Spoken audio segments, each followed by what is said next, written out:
अस्सलाम वालेकुम students, class 5 subject science lecture number 1। Students, आज से हम लोग सेकेंड टर्म स्टार्ट करने जा रहे हैं। आप लोगों ने फर्स्ट टर्म में इसके फर्स्ट 3 चैप्टर्स कंप्लीट कर लिए थे। अब आप लोगों ने सेकेंड टर्म का काम अपनी कॉपीज़ पे न्यू टैग बनाने के बाद स्टार्ट करना है। सेकेंड टर्म का हम लोग स्टार्ट करेंगे यूनिट नंबर 4 से, क्लासिफिकेशन ऑफ लिविंग थिंग्स। सबसे पहले हम लोग चैप्टर के नेम को अंडरस्टैंड करते हैं कि क्लासिफिकेशन ऑफ लिविंग थिंग्स से क्या मुराद है। लिविंग थिंग्स के बारे में आप लोग पहले पढ़ चुके हैं, हम उसको भी रिकॉल कर लेंगे एक दफ़ा। पहले हम देखते हैं कि क्लासिफिकेशन क्या चीज़ है। क्लासिफिकेशन एक ऐसा मेथड है जिसमें साइंटिस्ट दुनिया भर में जितने भी जानदार पाए जाते हैं उनको डिफरेंट ग्रुप्स में डिवाइड करते हैं और हर जानदार को एक नेम दिया जाता है। वो नेम साइंटिफिक नेम कहलाता है और दुनिया भर में वो नेम सेम रहता है। यानी अपनी अपनी लैंग्वेजेस में हम जो मर्जी उस एनिमल को बोल रहे हैं, लेकिन जो साइंटिफिक नेम है वो उस जानदार का सेम ही रहेगा। अब क्लासिफिकेशन क्या हुई कि किसी भी एनिमल की जानदार की ग्रुपिंग करना और उनकी नेमिंग करना, उनको नाम देना, उनको मुख्तलिफ ग्रुप्स में डिवाइड करना क्लासिफिकेशन कहलाता है। अब साइंटिस्ट ये क्लासिफिकेशन किस बेस पे करते हैं, क्यों करते हैं, हमें इसका क्या फ़ायदा होता है, वो हम आगे स्टडी करते हैं। साइंटिस्ट जो है वो जानदारों को डिवाइड करते हैं on the basis of characteristics, उनकी खसूसियात की बिना पर। खसूसियात क्या होती हैं? अब आप लोगों ने इससे पहले पढ़ा था कि लिविंग थिंग्स के अंदर कुछ ऐसे कैरेक्टर्स पाए जाते हैं जिसकी वजह से हम उन्हें लिविंग थिंग्स बोलते हैं। अब हम हर चीज़ को लिविंग थिंग तो नहीं बोलते, कुछ चीज़ें हमारे पास नॉन लिविंग भी होती हैं। किसी लिविंग थिंग को लिविंग थिंग क्यों बोला जाता है? जब उसके अंदर ये वाले सारे कैरेक्टरिस्टिक्स पाए जाते हो। फॉर एग्जांपल, उनके अंदर ब्रीदिंग होती हो, वो सांस लेते हो, ग्रोथ उनके अंदर होती हो, यानी कि अपने उनके साइज़ में इजाफा होता हो तो हम कहते हैं कि ये जानदार है। रिप्रोडक्शन अगर उनके अंदर हो रही है, वो रिप्रोड्यूस कर रहे हैं, यानी अपने जैसे दूसरे जानदार पैदा करने की सलाहियत रखते हैं, या वो मूव कर सकते हैं, तो हम कहते हैं कि ये चीज़ जानदार है जिसके अंदर ये वाली खसूसियात पाई जाती हैं। अब दुनिया भर में बिलियंस ऑफ लिविंग थिंग्स पाई जाती हैं, करोड़ों की तादाद में जानदार हैं और उनके कैरेक्टरिस्टिक्स भी जो है वो डिफरेंट होते हैं। फॉर एग्जांपल, कुछ के मिलते जुलते कैरेक्टरिस्टिक्स होते हैं, लेकिन कुछ जानदारों के आपस में कैरेक्टरिस्टिक्स एक जैसे नहीं होते। अब आप देखें, अगर हम सिर्फ फूड की बेस पे देखते हैं कि एनिमल का फूड किस तरह का होता है, तो आपके पास कुछ ऐसे जानदार आते हैं जो सिर्फ और सिर्फ प्लांट पे फीड करते हैं, जिन्हें हम क्या बोलते हैं? हर्बीवोर्स।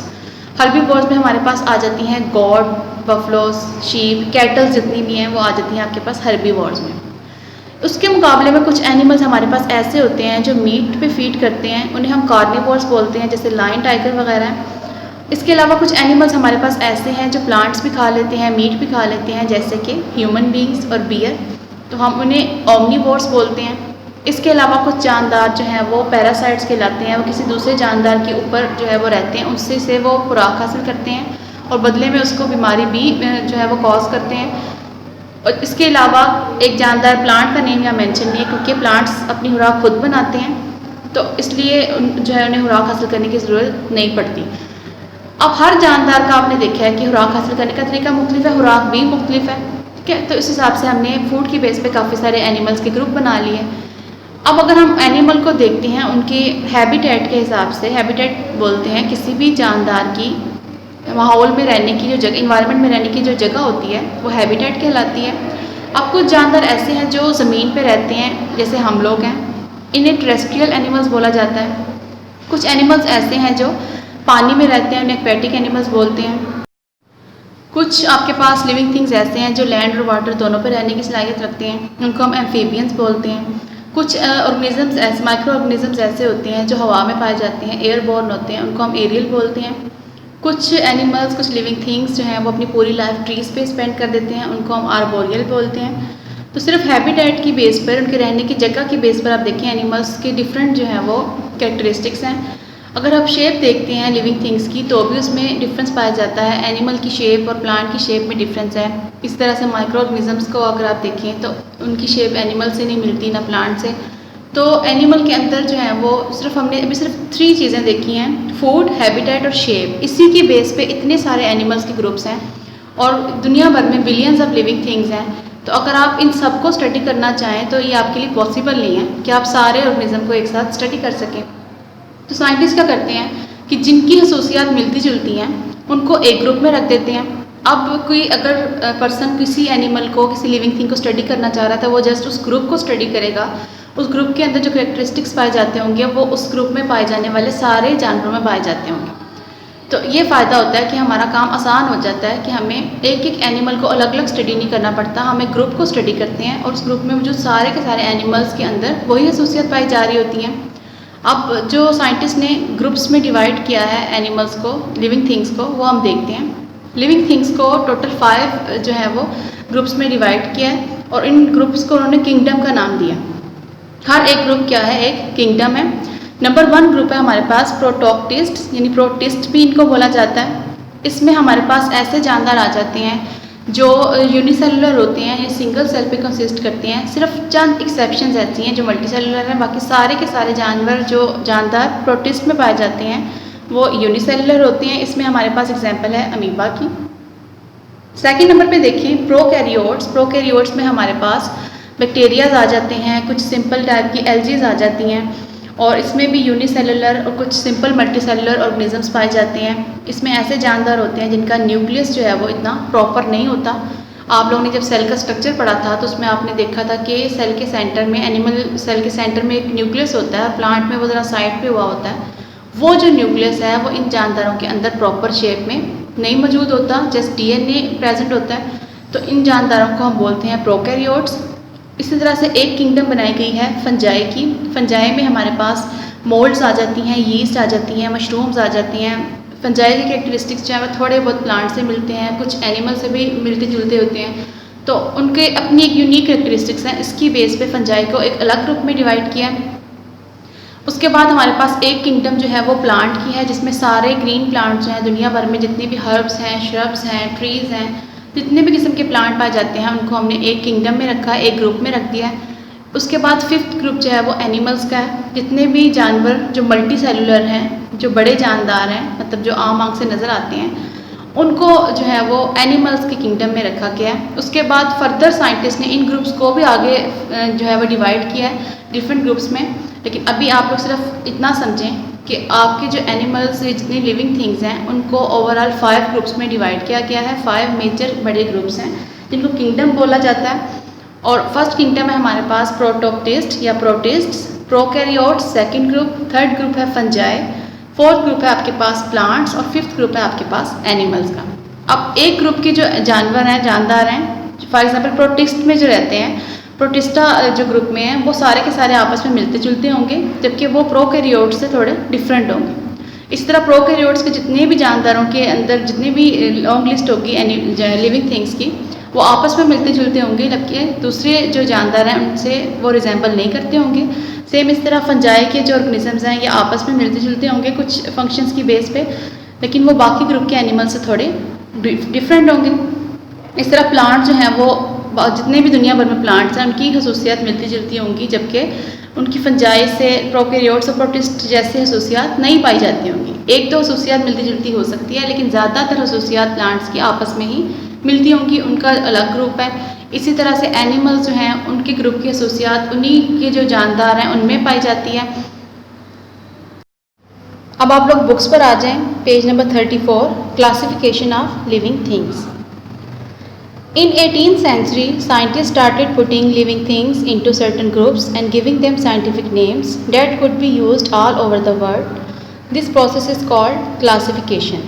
18वीं सदी में साइंसदानों ने दुनिया भर में मौजूद तमाम जानदारों को मुख्तलिफ ग्रुप्स में डिवाइड करना शुरू कर दिया और उनको एक साइंटिफिक नेम दिया जो पूरी दुनिया में सेम जो है वो इस्तेमाल किया जा सकता था।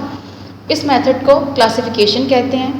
In science, the first way in which living things are divided under the classification system is to place them into one of the 5 kingdom. सबसे पहले जानदारों को, दुनिया भर में जितने भी जानदार हैं उनको डिवाइड करने के लिए फर्स्ट 5 जो है वो ग्रुप्स बनाए गए हैं, जो 5 बड़े ग्रुप्स हैं जिनको किंगडम्स बोलते हैं। सारे जानदारों को उन ग्रुप्स में रखा जाता है। उसके बाद हर ग्रुप को फर्दर आगे डिवाइड किया जाता है। ये 5 ग्रुप्स आपने पहले भी रीड कर लिया, अगेन सुन लें। प्रोटोक्टिस्ट या प्रोटिस्ट भी इनको बोलते हैं, prokaryotes, fungi, plants and animals. Each of the 5 kingdoms is सब डिवाइडेड। ये सारे जो 5 किंगडम्स हैं इनको आगे फर्दर इनकी डिवीजन की गई है। सबसे पहले हम लोग देखते हैं एनिमल्स की। एनिमल्स को 2 ग्रुप्स में डिवाइड किया है। एनिमल किंगडम एनिमेलिया जो है उसको 2 ग्रुप्स में डिवाइड किया है, एक है वर्टिब्रेट्स और दूसरा है इनवर्टिब्रेट्स। अब वर्टिब्रेट्स हमारे पास ऐसे जानदार होते हैं जिनके अंदर बैकबोन होती है, रीढ़ की हड्डी पाई जाती है, जबकि इनवर्टिब्रेट्स में हमारे पास ऐसे तमाम जानदार आ जाते हैं जिनकी रीढ़ की हड्डी नहीं होती, यानी बैकबोन उनके अंदर नहीं पाई जाती। जिनके अंदर रीढ़ की हड्डी पाई जाती है वो सारे के सारे जानदार जो हैं, जितने भी एनिमल्स हैं, वो आ जाएंगे वर्टिब्रेट्स में, और जिन एनिमल्स में रीढ़ की हड्डी नहीं पाई जाती वो आ जाएंगे इनवर्टिब्रेट्स में। What is the difference between the vertebrates and invertebrates? Animals can be classified according to whether they have a backbone, यानी vertebrates उन्होंने आगे ब्रैकेट में लिख दिया, और do not have a backbone invertebrates। जिन एनिमल्स की बैकबोन है वो वर्टिब्रेट्स हैं, जिनकी बैकबोन नहीं है वो इनवर्टिब्रेट्स हैं।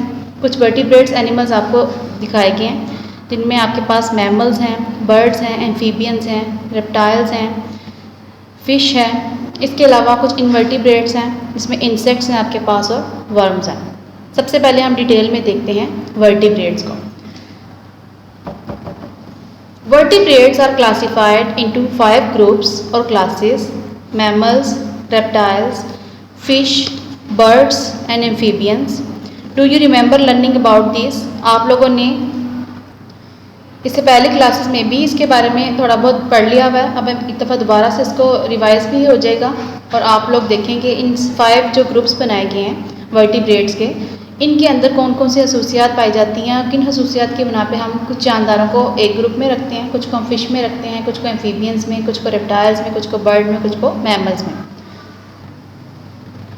सबसे पहले उन्होंने कुछ एग्जाम्पल्स दिए हर ग्रुप के एनिमल के बारे में, ये ग्रुप्स के नेम हैं, और उसके बाद कुछ एग्जांपल्स के नेम हम देखते हैं। फ़िश की कुछ एग्जांपल्स हैं, ट्राउट, ट्यूना और शार्क। इसके अलावा भी बहुत सारी फिशेस हैं जो इस ग्रुप में हैं, फ्रॉग, न्यूट एंड स्लेमेंडर। रेप्टाइल्स में हमारे पास आ जाते हैं स्नेक, क्रोकोडाइल, टर्टल। बर्ड में हमारे पास हैं पिजन, हैन, स्पैरो, आउल और सीगल।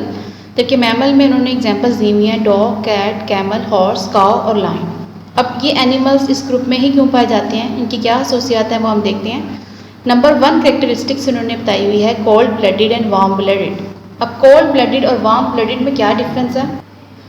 कोल्ड ब्लडेड हमारे पास ऐसे एनिमल्स हैं जिनका बॉडी टेम्परेचर इन्वायरमेंट के मुताबिक चेंज हो जाता है, बॉडी टेम्परेचर फिक्स नहीं रहता। जबकि वार्म ब्लडेड जो एनिमल्स हैं उनका जो बॉडी टेम्परेचर है, जैसे हम लोग हैं, ह्यूमन बींग्स हैं, हमारा बॉडी टेम्परेचर फिक्स रहता है। फॉर एग्जांपल अगर हमारा टेम्परेचर 37 डिग्री सेल्सियस है तो वो उतना ही मेंटेन रखती है हमारी बॉडी उसको। अब चाहे बाहर सर्दी है, गर्मी है, उसके मुताबिक हम जो है वो अपना माहौल चेंज कर लेते हैं। मतलब अगर बाहर सर्दी है बहुत ज़्यादा तो हम गर्म कपड़े इस्तेमाल कर लेते हैं, बाहर बहुत ज़्यादा जो है वो गर्मी है तो हम लोग फ़ैन वगैरह के नीचे बैठ जाते हैं, यानी हमारा बॉडी का टेम्परेचर फिक्स रहता है। इसी तरह जितने भी वार्म ब्लडेड हैं उनका बॉडी का टेम्परेचर फिक्स ही रहना होता है। हमने बाहर से भी चेंज ऐसा लाना होता है कि बॉडी टेम्परेचर हम उसी जो है वो डिग्री पे मेंटेन करें। जबकि कोल्ड ब्लडेड एनिमल्स ऐसे हैं जिनका बॉडी टेम्परेचर इन्वायरमेंट के मुताबिक चेंज हो जाता है, जैसे इन्वायरमेंट का टेम्परेचर है वही उनकी बॉडी का टेम्परेचर हो जाता है। इसीलिए जो कोल्ड ब्लडेड एनिमल्स हैं वो सर्दियों में बहुत ज़्यादा सुस्त हो जाते हैं। अब हम देखते हैं कि कौन सा ग्रुप जो है वो कोल्ड ब्लडेड है, कौन सा वार्म ब्लडेड। फ़िश हमारे पास कोल्ड ब्लडेड एनिमल्स हैं, यानी जो भी इन्वायरमेंट में जिसमें पानी में वो रह रहे हैं उसका जो टेम्परेचर है वही इनके बॉडी का टेम्परेचर बन जाएगा। एम्फीबियंस में हमारे पास वो भी कोल्ड ब्लडेड हैं, रेप्टाइल्स भी कोल्ड ब्लडेड हैं, जबकि बर्ड्स और मैमल्स जो हैं वो हमारे पास वार्म ब्लडेड में आ जाते हैं। उसके बाद कवर्ड विद, अगर हम उनकी बॉडी जो है वो उनकी स्किन को देखें तो फ़िश की जो बॉडी है उसके ऊपर स्केल्स पाए जाते हैं, जबकि एम्फीबियंस की जो बॉडी है वो ज़रा मॉइस्ट होती है, यानी गीली होती है, थोड़ी स्लिपरी सी होती है, फिसलने वाली होती है। रेप्टाइल्स की जो स्किन है वो ड्राई होती है और उसके ऊपर समटाइम्स कुछ एनिमल्स की बॉडी पे स्केल्स होते हैं, जैसे क्रोकोडाइल के आपने देखे हैं, हार्ड सी उसकी स्किन होती है, बहुत ज़्यादा ड्राई होती है। बर्ड्स के ऊपर जो है वो फैदर्स होते हैं, ये कैरेक्टरिस्टिक्स बर्ड में पाया जाता है कि जितने भी ग्रुप के जो हैं वो बर्ड्स होंगे उनके ऊपर फैदर्स मस्ट पाए जाएंगे। उसके बाद हमारे पास आ जाते हैं मैमल्स। मैमल की कैरेक्टरिस्टिक्स क्या है कि इनकी बॉडी पे हेयर्स होंगे। नेक्स्ट पेज पर आप लोग आ जाएं, पेज नंबर 36। अगला जो कैरेक्टर दिया हुआ है हैबिटेट। हैबिटेट बोलते हैं किसी भी जानदार की माहौल में रहने की जो जगह है वो उसका हैबिटेट कहलाता है। फ़िश की देखते हैं, live and reproduce in water, वो पानी में रहती हैं, पानी में ही इनका रिप्रोडक्शन का प्रोसेस भी कंप्लीट होता है। एम्फीबियंस जो हैं वो can live on land and in water, दोनों जगहों पे रह सकते हैं, पानी में भी रह सकते हैं और ज़मीन पर भी।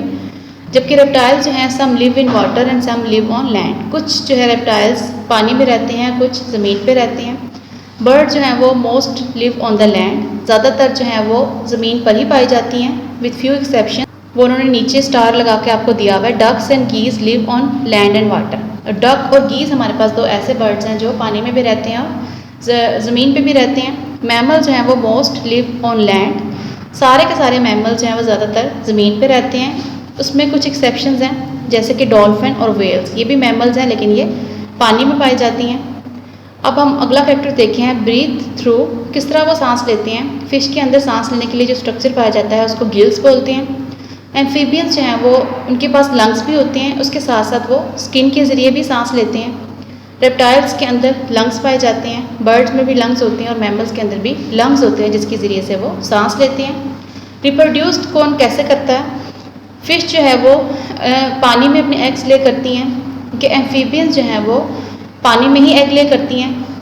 रेप्टाइल जो हैं वो लैंड पे अपने एग्स ले करते हैं। Birds laying hard shelled egg on land, bird जो हैं वो ज़मीन पे ही अपने एग्स ले करते हैं लेकिन उनका जो एग है बाकियों के एग्स के मुकाबले में थोड़ा सा हार्ड शेल्ड होता है, यानी उसका जो शेल होता है वो हार्ड होता है as compare to reptiles, amphibians and fish.